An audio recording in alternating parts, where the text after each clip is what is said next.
안녕하세요, 여러분. 주화원법계 관문 세 번째 특강을 시작하도록 하겠습니다. 오늘은 제목을 이렇게 걸었습니다. 법계 파악을 위한 방법인데요. 제가 여기 이제 부제를 내가 보는 세계의 실상이라고 이렇게 달았는데 여기에 대해서는 조금 설명이 필요합니다. 우선 우리 인식에는 이러한 현상이 있다라는 것이에요. 뭐냐 하면은 우리가 무언가를 파악하려고 하면 저 대상 자체가 파악하려는 우리들의 행위에 의해서 굴절되어지는 것이에요. 이게 저는 그 인간 이성이 피할 수 없는 한계라고 생각을 합니다. 좀 이야기가 너무 뜬금없이 들릴 수가 있을 것 같은데요. 맥락이 없다라는 뜻에서 맥락을 좀 말씀을 드리면은 저 밖에 무엇이 있다고 해요. 근데 그 있음을 내가 인식하기 위해서 나의 생각이 저 밖에 있는 것으로 쫙 이렇게 가게 되면은 내가 가지고 있는 생각에 의해서 저것을 파악할 수밖에 없어요.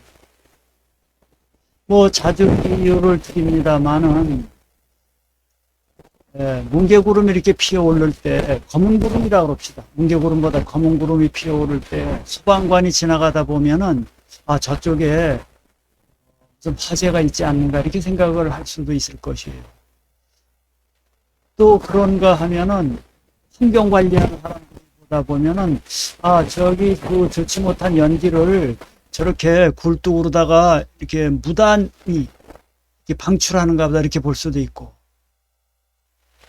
또 화약 관리하는 어떤 군 전문가들이 본다 그러면 아 저쪽에서 무슨 폭발물이 있지 않았는가 이렇게 볼 수 있을 겁니다.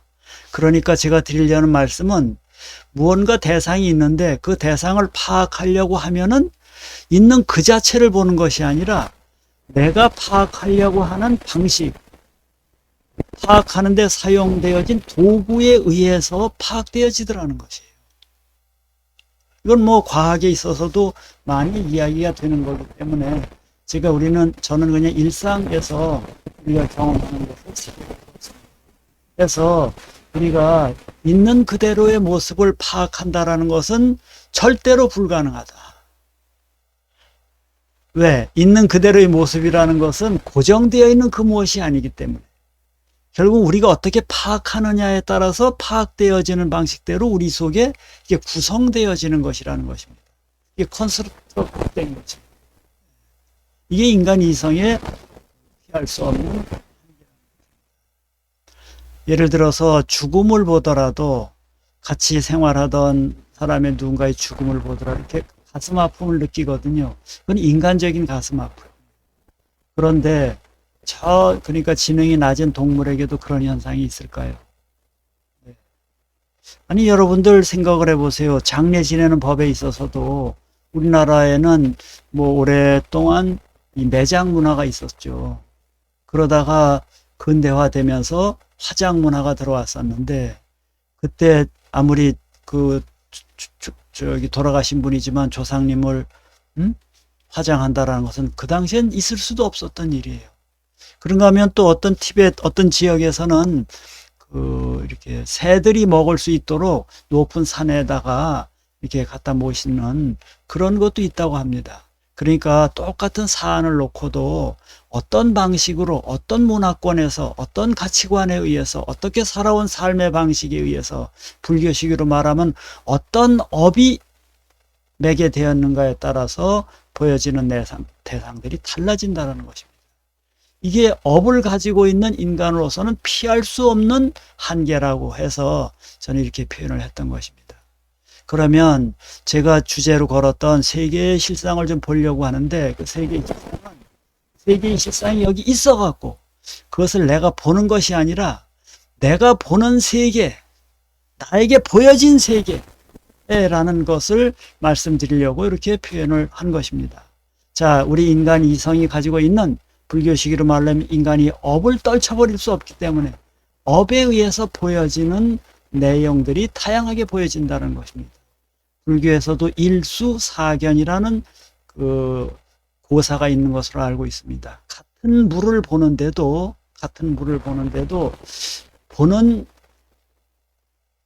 중생들의 업식이 다르다 보면은 달리 보여진다라는 것입니다.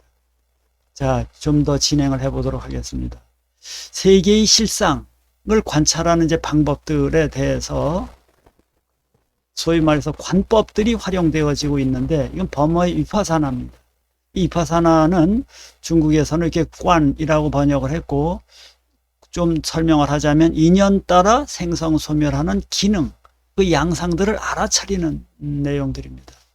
제가 번역해서 여러분들과 같이 보고 있는 이 책에는 585쪽에 이런 내용들이 담겨 있습니다. 자, 그러면은 이 주화엄법계 관문에서는 이 세계의 실상을 관찰하는 방법에 대해서 크게 세 가지를 소개하고 있습니다. 하나는 진공관의 관법, 모든 것은 공하다라고 보는 관법이에요. 그 다음에 현상과 공이, 색과 공이 서로 무해하다고 보는 그 관찰 방법이고, 주변 하명관이에요. 그래서 무엇을 보느냐? 진공관을 통해서 우리는 이법계를 이해할 수 있고, 이사무예관을 통해서 이사무예 법계를 이해할 수 있고, 주변 하명관을 통해서 사사무예 법계를 이해할 수 있다고 이렇게 이야기해 놓고 있습니다. 지금 우리가 보고 있는 책에 주화엄법계 관문, 제가 이 번역한 이 책에는 두순 스님이 쓰신 법계 관문과 그 법계 관문에 대해서 주석을 붙인 규봉종밀의 주화엄법계 관문이 이 책에 번역이 되어 있는데, 내용이 화엄 현담에 나오는 의리 분재가 주화엄법계 관문을 고스란히 인용해 오고 있기 때문에 이 두 책을 대조해 보면은 우리가 이해하기가 쉽기 때문에 제가 이 책을 번역하면서 현담도 같이 번역을 해 놓았던 것입니다. 그래서 진공관에 대한 설명이 법계관문에는 68쪽을 보면은 여러분들이 알 수 있겠고, 화엄현담의 의리분재에서는 진공관이 어떻게 설명되어지는가를 보시려면은 이 책의 352쪽을 보셔라라는 뜻입니다. 그러면 이제 이해하실 수 있겠죠. 이사무예관을 통해서 이사무예 법계를 이해하기 위해서는, 관찰하기 위해서는 법계관문에서는 어떻게 설명되어졌는가 하면 113쪽을 보세요라는 뜻이고, 화엄현담의 의리분재에서는 353쪽에 그 내용이 나옵니다라는 뜻입니다. 자, 요거를 뭐 여러분들 책을 이제 가지고 계시니까 그 책을 보시면서 이렇게 그 짝을 맞춰 보시면 좋겠습니다. 그럼 다음을 좀 보도록 하겠습니다. 진공관을 보면은, 진공관이라는 것은 무엇이냐면은 역시 여기 있는 쪽수는 우리가 지금 교재로 삼고 있는 주화엄법계 관문의 쪽수입니다. 진공관은 도대체 어떻게 관찰하는 것이냐 하면은, 인간이 언어로 파악해드린 모든 것들은 공하다라고 환원하는 행위예요. 그러니까 색, 즉 시공할 때 색이 공하다라고 하는 거예요. 색만 공하는 것이 아니고 색수상 행식 모두가 공하다라고 보는 것입니다. 그럼 왜 이렇게 공하다라고 보는 거냐면은, 인간의 언어도 큰 업이거든요. 인간의 언어에 의해서 파악되어진 내용들은 영원한 실체가 있는 것이 아니고 내가 조건적으로 파악해드린 것이에요. 그래서 이것을 해체시켜서 파악해드린 것을 해체시켜서 컨스트럭션 된 것을 리컨스트럭션 해서 해체시켜서 저 사태가 그대로 드러나게 하자라는 것입니다. 그래서 진공, 일체가 모두가 공이에요. 그런가 하면 일체의 모든 이미지를 전부 지워버려요. 우리는 기존에 가지고 있는 자기의 관념, 이미지, 불교식으로는 업을 가지고 대상을 파악을 하는데, 이 업의 꿈쩍거리는, 업이 움직이는 것 자체를 그냥 놓아버리는 것이에요. 그렇게 해서 진실로 돌아가게 하는 것이다. 이게 진공관이 하려는 기본적인 그 목표입니다. 매우 중요하기 때문에 다시 설명을 드리면은, 우리는 뭐 이게 표준어가 아닙니다만 자기 깜냥으로 대상을 봅니다. 근데 깜냥 내려놓으라는 것이에요. 깜냥이라는 것이 공한 것이고, 깜냥이라는 것이 그 진실된 모습이 없다라는 것입니다. 그래서 진실된 모습이 없다라는 것은 조건 속에서 만들어진 것이에요. 뭐 이런 비유가 어떨지 모르겠습니다만은, 제가 어렸을 때에 똑같은 사물을 보면서도 똑같은 행위를 보면서도 제가 어렸을 때의 느낌과 커서의 느낌이 다르거든요. 뭐 여러분들 어떠실까요? 자녀들을 다 이제 키우셔서 이제 진학도 하고 때로는 뭐 결혼도 하고 뭐 이렇게들 많이들 하셨을 거예요. 그런데 적어도 이제 학교 문제들은 대부분 이제 어쨌든 세월이 지나갔다고 치면은 금년에 학생들 입학 시험이 어려운지 쉬운지 또 어느 대학이 뭐 들어가기 어렵고 어느 대학 나오면 어떻고 이런 거 다 잊으시지 않았나요? 그런데 아이들 한참 키울 때는 거기에 대해서 관심이 또 쏠리지 않나요? 자, 그렇습니다. 우리가 가지고 있는 그 주제적 시선, 좀 다른 표현으로 하면 그 깜냥, 자기가 가지고 있는 관심, 그거에서 대상을 파악한다라는 것이에요. 근데 대상은 그것만 있는 것이 아니라 다른 쪽에 관심을 갖고 보면 또 다른 풍부한 모습은 대상이 우리들에게 보여주고 있는 것이에요. 내가 가지고 있는 내 방식만 갖고 보려고 하다 보니까 그것밖에 안 보이는데 또 다른 방식을 들여대면은 그 대상은 우리에게 다양한 모습으로서 우리에게 다가온다라는 것입니다. 자, 이렇게 해서 우리가 세계의 실상 쪽으로 한 걸음 한 걸음 나아가는 겁니다. 이게 진공관이에요. 그 다음에 이사무예 법계관은 무엇이냐 하면은 사법계와 이사무예 법계관을 변증적으로 반복하는 것이에요. 왜 그러느냐 하면 법계가 있는 그대로 드러나게 하려는 것이에요. 이것을 때로는 창기, 무예, 그것이 무예함을 드러낸다라고 했는데 창이 동사이고 무예가 목적어입니다. 무예, 서로 걸림이 없다라는 것은 무엇끼리 서로 걸림이 없는 것이냐면 리와 사가 걸림이 없는 것이에요. 이런 내용은 여러분들이 반야심경을 외우시는 분들은 많이 경험을 하셨을 것이에요. 색즉 시공, 공즉 시색. 이게 색이, 물질이 모든 사법이 공하다고 관찰하고 그 공한 그 자리에 색법이 있다라고 관찰하는 것입니다. 그러니까 사인, 사법인 온 12처 18개 등이 공하다라고 관찰하는 것이고 또 공하니까 온 12처 18개가 있다라고. 그래서 색법과 소위 말해서 공이 서로 장애됨이 없음을 설명하는 것, 그 창기무예입니다.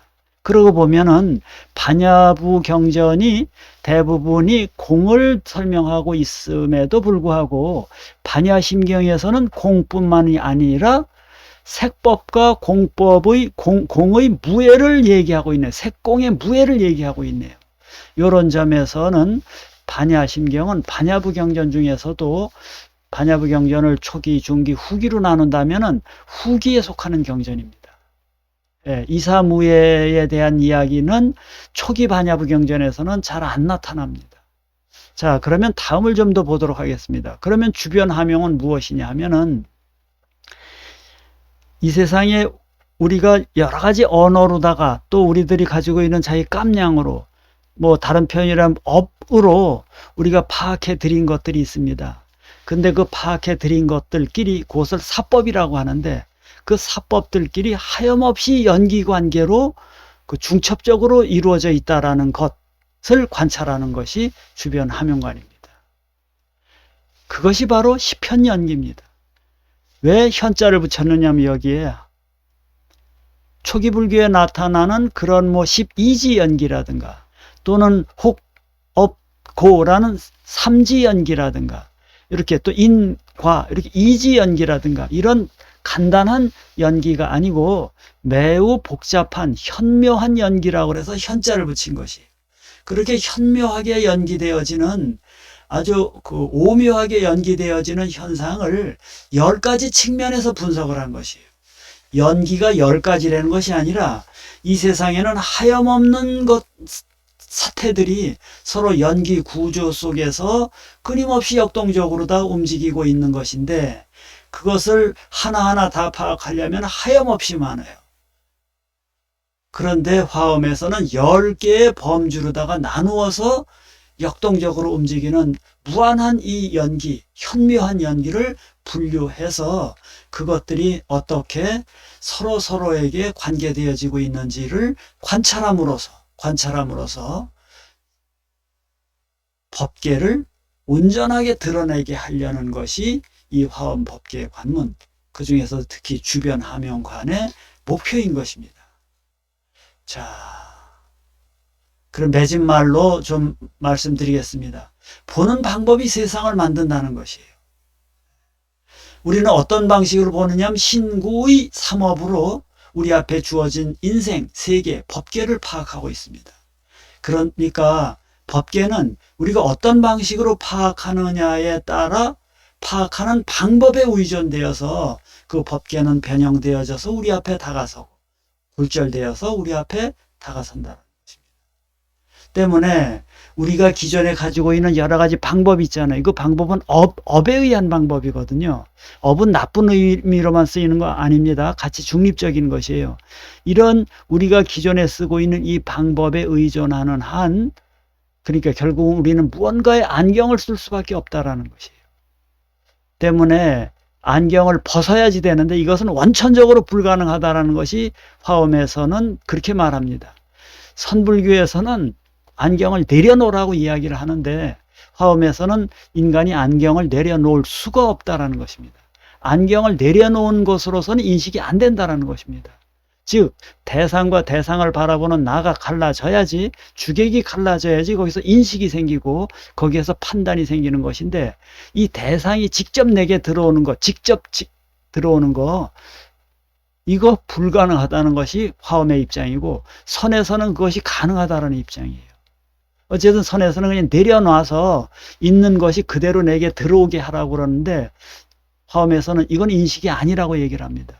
그럼 화엄은 어떻게 해야 되느냐 하면은, 안경을 인간이 낄 수밖에 없다면은 벗어버릴 수 없는 것이 인간 인식의 운명이고 한계라면은 다른 안경을 좀 껴보라는 것이에요. 이 안경도 껴보고 저 안경도 껴보고, 이게 끼고 있는 안경을 계속 좀 바꿔보라는 것입니다. 좀 일반 세속적인 이야기를 하면은 그 입장 바꿔보라는 것이에요. 내 입장만 갖고 보지 말고 타인의 입장을 한번 들여보라는 것이에요. 그런가 하면 너와 내가 지금 다툼이 일어날 경우에 내 입장을 좀 내려놓고 상대 입장을 바라보기도 하지만은, 이 너와 내가 다투고 있는 이 상황을 바라보고 있는 제3자의 눈으로도 이 상황을 한번 보고, 그런가 하면은 둘이 다투고 있는 것을 보고 있는 제3자를 바라보고 있는 또 제4자의 눈으로도 바라보고, 이렇게 자기가 바라보는 방식과 자기가 바라보는 방식에 의해서 파악되어진 내용들을 다시 한번 대상화시켜서 바라보고 대상화시켜서 바라보고, 이렇게 바라보는 방식을 취해보라는 것입니다. 여러분들이 엘리베이터에 탔을 때 양쪽에 이제 거울이 이렇게 붙어 있는 것이 예전에 있었어요. 그래서 눈을 살짝 이렇게 하고 보면 내 얼굴이, 내 모습이 이렇게 쫙 여러 개 겹쳐 보이는 거 보실 수 있거든요. 그렇듯이 지금 있는 내가 바라보고 있는 저것만 바라보지 말고 저 입장에서 나를 바라보기도 하고, 이렇게 바라보고 있는 제3자의 입장에서 또 바라보고, 이 제3자까지 포함해서 제4자, 제5자, 제6자, 이렇게 해서 우리가 바라보고 있는 대상들을 대상화시킴으로써 우리가 지금 보고 있는 것만이 아닌 더 풍부한 것이 저 속에 있다는 것을 알아가자라는 것이 화엄의 수행 방법이고 인생살이입니다. 그러니 여기에 쓰여 있는 내용은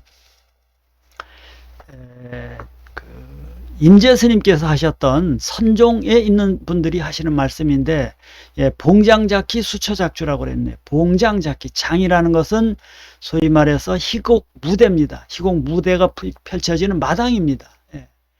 인생이 펼쳐지는 마당입니다. 이 희곡 무대를 만나게 된, 봉은 만나다는 뜻 아니겠어요? 그죠? 만나게 되면 작희, 거기서 한바탕 연극 한번 하라는 것이에요. 수처, 가는 곳마다 그곳에서 남의 들러리 노릇하지 말고 네가 주체가 되어서 인생 한번 살아보자는 것이거든요. 자, 세상은 만들어가는 주인공으로서의 자기 자신이 만들어가는 것이지, 세상은 저 앞에 놓여져 있고 그 길을 내가 걸어가는 것이 아니라는 것입니다. 내가 걸어가니까 세상인 것이에요. 길이 있어서 길을 따라가는 것이 아니라 내가 가니까 길인 것이에요. 이 사람도 가고 저 사람도 가고 하염없이 많은 사람들이 지금도 가고 옛날도 가고 다음도 가니까 그게 길인 것이에요. 그러니까 그 길만이 또 그 길이 아닌 것입니다. 또 다른 길을 누군가가 가고 또 한 사람이 가고 또 뒷사람이 가고 이러면서 길이 만들어진다는 것이거든요. 화엄에서는 인간이 중생이 세상을 만든다는 것입니다. 그러니까 정토를 만드는 것도 인간이 만든다는 것이에요. 자, 있어서 사는 것이 아니까 사니까 있어진다는 것이에요. 자, 그런데 오늘은 좀 특별한 이야기를 좀 여러분들에게 더 해야 되겠는데, 이제 이 화엄 법계 관문에서 나오는 세 가지의 관법이 있다라고 말씀을 드렸잖아요. 첫 번째가 진공관, 그 다음에 이사무의 관, 세 번째가 주변 함용관입니다. 그런데 제일 첫 번째, 두 번째는 소위 말해서 이법계인 것이고, 두 번째는 이사무의 법계인 거고, 세 번째는 사사무의 법계입니다. 그런데 여기에서 제일 첫 번째가 빠진 게 하나 있어요. 사법계가 빠져 있어요. 어디에서는? 주화엄법계 관문에선 사법계에 대한 내용이 없습니다. 그런데 사법계에 대한 이해가 되지 않으면 사가 공한 것이다 라는 것을 이해하기가 어렵습니다. 진공관을 이해하기가 어려워요. 사와 리가 서로 무해한다라는 것을 이해하는 것이 소위 이사무의 법계인데, 이사무의 법계관인데, 그것을 이해하기 위해서는 또 사를 알아야 돼요. 사사무예를 알기 위해서도 사를 알아야 됩니다. 근데 사에 대한 설명이 주화엄법계 관문에는 없습니다. 그런데 참으로도 다행스럽게도 화엄 현담 의리분재에는 사법계에 대한 이야기를 자세하게 설명해 놓고 있어요.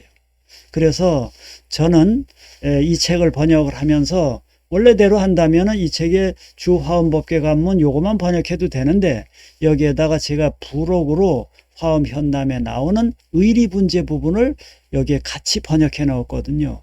그 번역해 놓은 데는 조금 전에 말씀드렸다시피 리법계, 리사무의 법계, 사사무의 법계, 이거는 주화엄법계 관문에 나오지만 정작 사법계에 대한 설명이 안 나온다는 것입니다.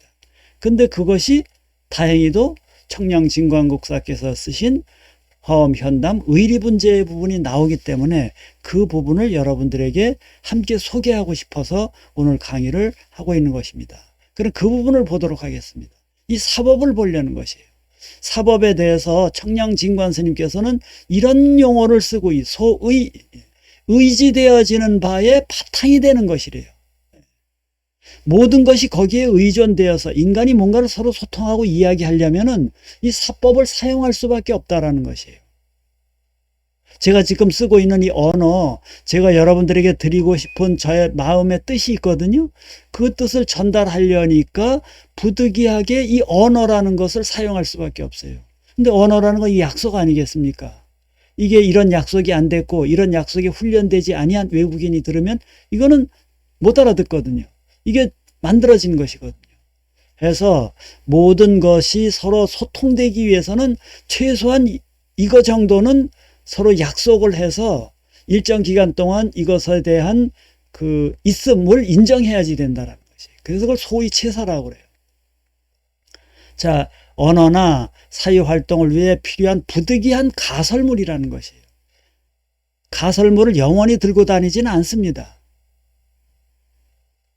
목적이 완성되면 해체시킵니다. 집 지을 때 가설물을 세워서 거기에서 시멘트도 붓고 창문도 달고 그러잖아요. 근데 건물이 다 완성되면 가설물을 철거하는 거 아니겠습니까? 제가 이렇게 언어로 설명을 하지만은 제가 전달하고자 하는 내용이 여러분들에게 전달되어지고 나면은 언어는 필요 없는 거 아니겠습니까? 물고기를 잡으려니까 통발을, 그물을 던지지만 물고기를 잡고 나서 통발이 무슨 필요가 있겠어요? 뗏목이 위험에 처해 있는 사람이 그 위험에서 벗어나기 위해서 뗏목이 필요하지만은 위험에서 벗어나고 난 다음에는 뗏목은 놓아버려야 되는 거거든요. 이거 금강경에서도 많이 나오는 이야기들이에요. 그러나 부득이하게 우리는 사유활동을 하기 위해서는 쓸 수밖에 없는 것이 이 가설들이에요. 그래서 거기에 의지할 수밖에 없다라는 것입니다. 그래서 이런 뜻을 소위 체사라는 용어로 청량증관 스님께서 말씀하셨는데 그게 바로 사법인 것이에요. 이 사법을 활용하지 않을 수 없다라는 것입니다. 이 사법은 결국은 어떤 것이냐면은 이 세상은 모두가 연기 구성체들로 끊임없이 연기 관계로 우리는 연기 관계로 파악하고 있는 거거든요. 저 바깥에 무엇이 있는데 불교에서는 그것을 연기 관계로 파악하는 것이에요. 또 어떤 그 철학 종교계에서는 어떤 그것을 창조하는 창조자의 어떤 그 권능으로 파악하는 방법도 있겠죠. 그건 그쪽의 문제이고 불교에서는 그것을 연기라는 방식으로 파악을 하려는 것이에요. 그래서 저는 Construct of Dependent Arising이라고 이렇게 이제 영어로 제가 이제 이렇게 새롭게 언어를 구성해 봤는데 저를 그래서 이게 연기 구성체라고 그러는데 우리는 우리 앞에 주어진 사태, 현상, 원천적인 그 무엇, 진여, 법계 이것에 대해서 파악해 드리기 위해서는 그것을 파악해 드려서 내가 소통하고 활용하기 위해서는 언어를 활용하지 않을 수가 없다라는 것이에요. 이렇게 해서 파악해 드려진 언어들에서 파악되어진 여러 개념들 그것을 소위 체사 또는 사법이라고 이야기하는 것입니다. 이 사법에 대한 이해가 안 되면은 사사무예도 이해 안 되고 이사무예도 안 되고 사법이 공하다라는 이법계도 이해가 어렵습니다. 그래서 저는 어찌 보면은 사법계가 나머지 화엄법계관을 이해하기 위해서 무엇보다도 선결 문제다. 이것이 해결되어야지만 진공관도 이해가 되고 이사무예 법계관도 이해가 되고 사사무예 법계관도 이해가 된다는 것이 저의 생각입니다. 그래서 간략하게나마라도 사법에 대한 이야기를 말씀드리도록 하겠습니다. 여러분들 모든 법은 공하다라는 말씀을 들어보셨을 거예요. 일체개고라는 말도 들어보셨을 거예요. 모두가 고다. 모두가 공하다. 제법이 무아이다. 모든 법이 무아이다. 그러면 뒤에 있는 술부는 우리가 이해할 수 있어요. 고공무아 이거 이해할 수 있겠단 말이에요. 어렵지만은 그런데 앞에 있는 주부 일체법이 무언지를 특정해야지 그것이 무상하고 공하고 무아이고 연기인 것 아니겠어요. 그래서 일체법이 무엇인지를 분류하는 방법들이 초기 경전에서는 오온으로 분류를 하기로 합니다.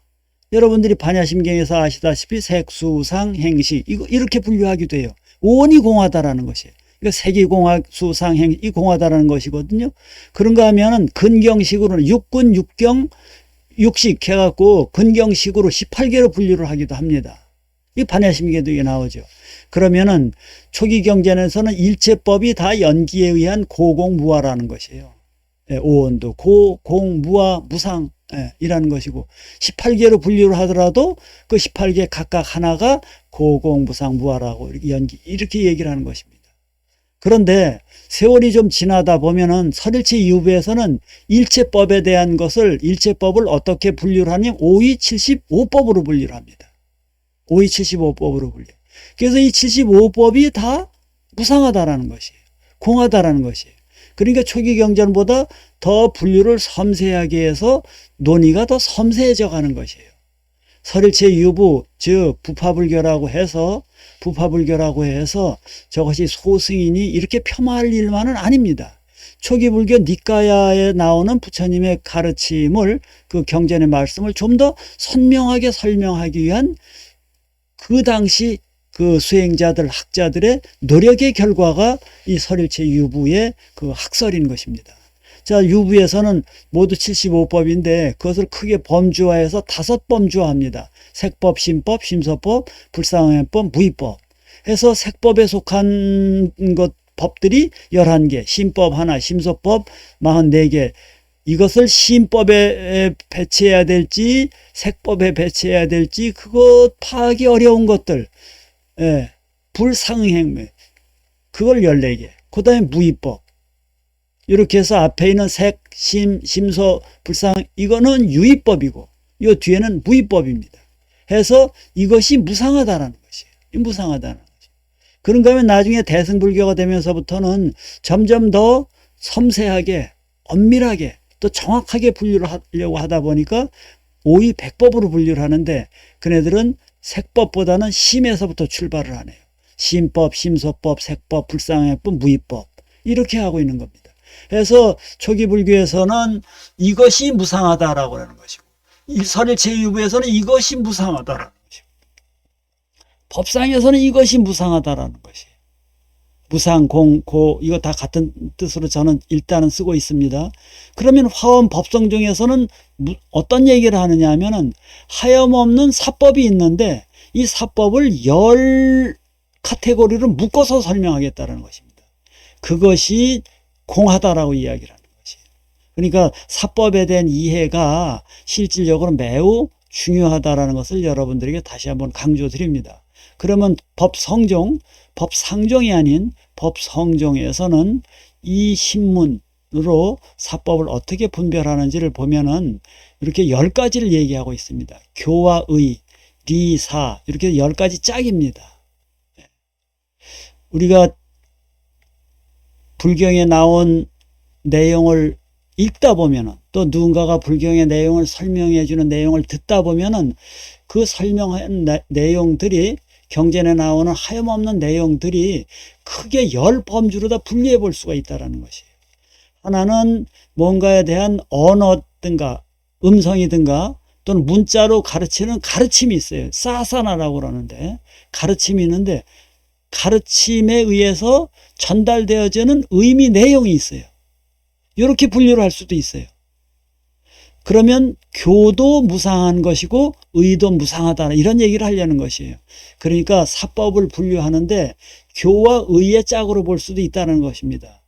시간이 없기 때문에 좀 더 속도를 내서 적극적으로 좀 미리 말씀을 드리면 화엄경을 읽을 때 화엄경 여러분들이 문자로 읽는 거거든요. 경전은 문자로 읽는 거거든요. 지금 부처님 말씀을 들을 수가 없으니까.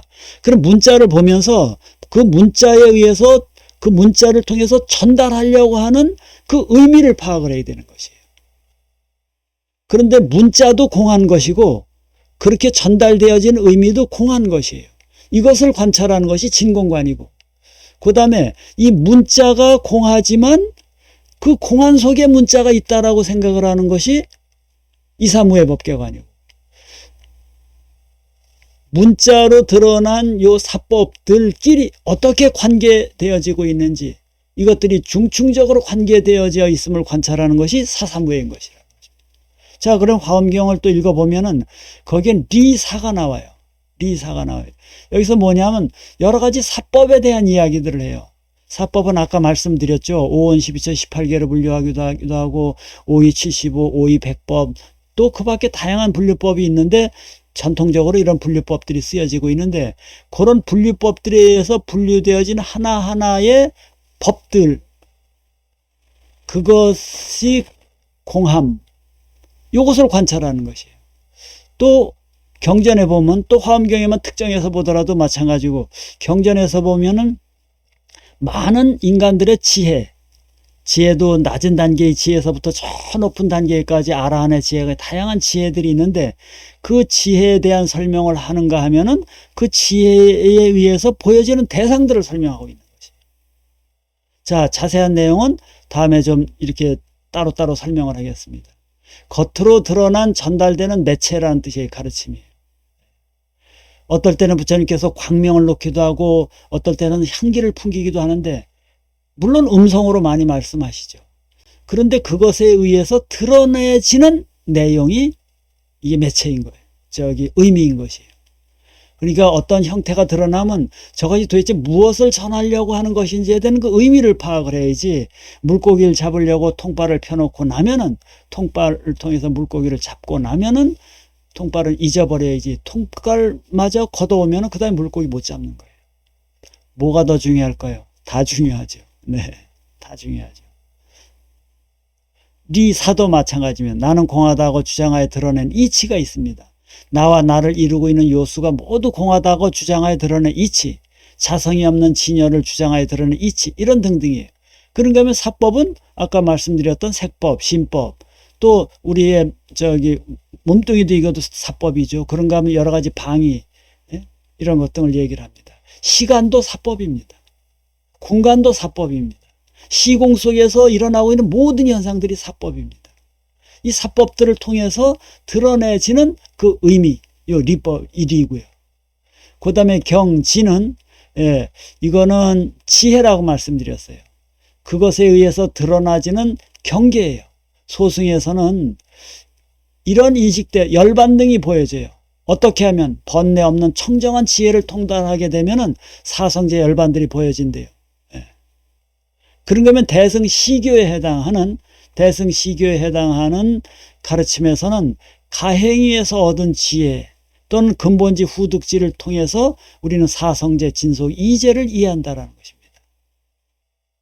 그런가 하면 원교 화엄경에서는 하염없는 인식 주체가 등장하고 있고 그거에서 보여지는 인식 대상들이 하염없이 드러나고 있습니다. 이렇게 세상을 읽어가라는 것이에요. 행과 이가 있습니다. 오교마다 수행이 서로 다르고 그로 인해 얻어지는 지위도 차별이 있습니다. 이 경우 수행으로 얻어지는 지위는 원인과 결과에 못 통한다는 것이에요. 그것은 주화엄법계 관문의 349쪽에 표로다가 제가 제시를 해놨습니다. 그 표를 참조해 보시기 바랍니다. 그 다음에 5번째 짝은 원인이 있으면 결과가 있는데 이것도 348쪽에 제가 설명을 해놨는데 원인이 있으면 초기 불교에서는 8방편 등의 원인 되는 수행을 하면 결과로서 수다원 등등의 지위를 얻는다는 것이에요. 그런데 화엄에서는 등각이하는 다 원인이고 예, 십신, 십주, 십행 이거 다 원인인 것이고 결과는 묘각이라는 것입니다. 그러니까 묘각 이전에 있었던 수행은 다 50보 100보 다 원인이라는 것이에요. 이렇게 인과관계를 수행 관련지어서 초기 불교와 화엄경에서는 각각 이렇게 설명하고 있습니다. 그런가 의정은 무엇이냐면은 의보와 정보인데 인간들의 행위에 의해서 인간도 만들어지는 것이고 인간들의 행위에 의해서 세상도 만들어진다고 그랬잖아요. 인간들이 살고 있는 환경 이걸 국토 의보라고 합니다. 이 환경 누가 만들었냐? 중생들이 만들었다는 것이에요. 그러면은 그 속에 살고 있는 중생은 누가 만들었냐? 그것도 중생들이 만들었다는 것이에요.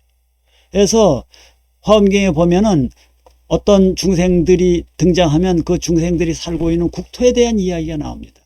그 중생 중에선 깨달은 중생인 부처도 있고 앞으로 깨달을 중생인 보살도 있는 것이고 중생은 두 종류가 있는 것입니다. 깨달은 중생과 깨달을 중생 또 하나 더 한다면 깨달아 가는 중생이 있는 것이에요. 그러니까 중생이 정보이고 중생이 살아가는 국토가 의보인 것입니다. 그래서 화엄경에서는 다양한 국토들이 설명되어지고 있습니다.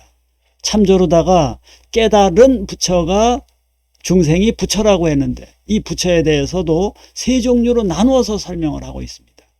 볼 수도 없고 만져볼 수도 없고 들어볼 수도 없는 그 진리 자체를 몸으로 하고 있는 부처가 있는가 하면은 수행의 결과로 되갚음으로 나타난 부처가 있어요. 수행을 했기 때문에 나타난 부처예요. 여러분들이 아시는 아미타 부처님은 보신 부처님이십니다. 그분은 이러저러한 수행을 했기 때문에 그런 수행의 과보를 받아서 서방 정토를 건설하시고 거기에 중생들을 유치해서 인도해서 거기에서 더 공부를 할 수 있는 좋은 그 환경을 만드신 분이거든요. 이 수행의 과보로 태어나신 분인데 보신불이에요. 화신불은 이 법신분들께서 중생을 교화하기 위해서 중생의 모습으로 중생들이 사는 세계에 나타나게 한 그 부처가 화신부처님입니다. 그래서 우리가 믿는 서가모니 부처님은 법보화 삼신이 한 몸이면서 세 몸으로 나타나시는 삼위일체의 부처님이 바로 서가모니 부처님이신 것입니다. 자, 그 다음에 체와 용으로 그러면 여기서도 법신과 보신은 본바탕이 되는 것이고 그 다음에 작용으로 나타난 분이 응신화신이라는 것입니다. 지금은 부처님과 부처님이 안 계시는 사이에는 하염없는 보살이 나오고 우리가 그 보살을 도와서 우리 제가 출가 불자들이 부처님이 하시려는 사업이 불사 아니겠습니까? 이 불사를 우리가 돕는 그런 일을 하자는 것입니다. 자, 법이 있습니다. 인은 여기 사람 인자입니다. 수행하는 사람이 있으면은 그 수행한 사람으로 인해서 어떤 체험을 얻어졌는지에 대한 내용이 경전에 이렇게 등장하고 있어요. 거기에 주목을 해서 보라는 것이에요. 그러니까 쉽게 얘기하면은 책 읽는 방법을 얘기하는 것이네요. 독서의 방법을 이야기하는 것이네요. 인법에 주목해서 읽어보기도 하고 또는 조금 전에 말씀드렸던 채용에 주목해서 읽어보기도 하고, 의보와 정보의 입장에서도 이렇게 보기도 하고 그러라는 것입니다. 그런가 하면 경전을 읽어가는데 역순으로도 읽어보라는 것이에요. 수행을 하는 데에 그 수행을 방해하는 방해꾼으로서 무엇이 등장을 하는지, 인물이 등장하기도 하고 파수라든가 무렴이라든가 이런 인물이 등장하기도 하고, 또는 번뇌도 나를 수행을 가로막는 일이죠. 그러니까 인생을 살면서도 내가 수행을 하려고 할 때 이 수행을 가로막는 사람과 환경이 있는가 하면, 더 큰 것은 내 마음속에서 일어나는 번뇌도 나의 수행을 가로막는 것이에요. 그러니까 화엄경 있는 법, 경전 있는 법을 지금 설명하고 있는 것입니다. 결국은 인생을 읽는 방법인 것이에요. 그럼 내 수행을 돕는 분들도 계시죠. 인물로 치면은 관세음보살이라든가 정치보살님. 그런가 하면 내 마음속에는 양심이 있잖아요. 그것도 내 수행을 돕는 거예요. 내 수행을 돕는 거예요. 나쁜 짓을 하면서도 이거 나쁜 짓인데 이래서는 안 된다라고 느껴지는 건 일말의 양심들이 있을 수 있거든요. 그런 것들, 그 나를 돕는 것들, 이 역순의 관계로. 그 다음에 응감이에요. 중생에게 다가가 소원을 응해주는 주체가 있어요. 여기에는 부처님도 우리에게 소원을 들어주시기도 하고 보살님도 우리에게 그렇게 해주시기도 해요. 그러면 받는 주체가 이제 내가 받는 거예요. 해당하는 주체예요. 때로는 부처님이 응해 주셔서 거기에 은혜를 보살이 받기도 하네요. 그러니까 보살은 두 면이 있네요. 때로는 부처님으로부터 가피를 받기도 하고, 때로는 보살님이 중생들에게 가피를 내려주시기도 하네요. 자, 그러면요, 우리 인간이 저 자신이 누구로부터 은혜를 받기도 합니다. 그런가 하면 제가 어떤 때는 많이 드물지만 때로는 누구에게 은혜를 베풀기도 하는 존재인 것입니다. 한 중생에게는 양면적인 요소가 있는 거예요. 누구로부터 은혜를 받기도 하고 누구에게 은혜를 주기도 하는 것입니다. 누구에게는 부모가 되기도 하고 누구에게는 자식이 되기도 하는 것입니다. 여러분들 대부분들이 부모님에게는 자식인 것이고 자식에게는 부모님이 된 거거든요. 그러면서 응해주는 쪽이 되고 느낌 받는 쪽이 되고, 이런 것들이 사법이에요. 이 사법들이 그런 면에 있어서는 인생살이 하는 데는 너무나 중요해요. 이런 사법들이 하염없이 인과관계로 얽혀 있는 것을 관찰하는 것이 사사무의 법계입니다. 자, 이 정도로 말씀드리고 다음 특강을 또 준비하도록 하겠습니다. 감사합니다.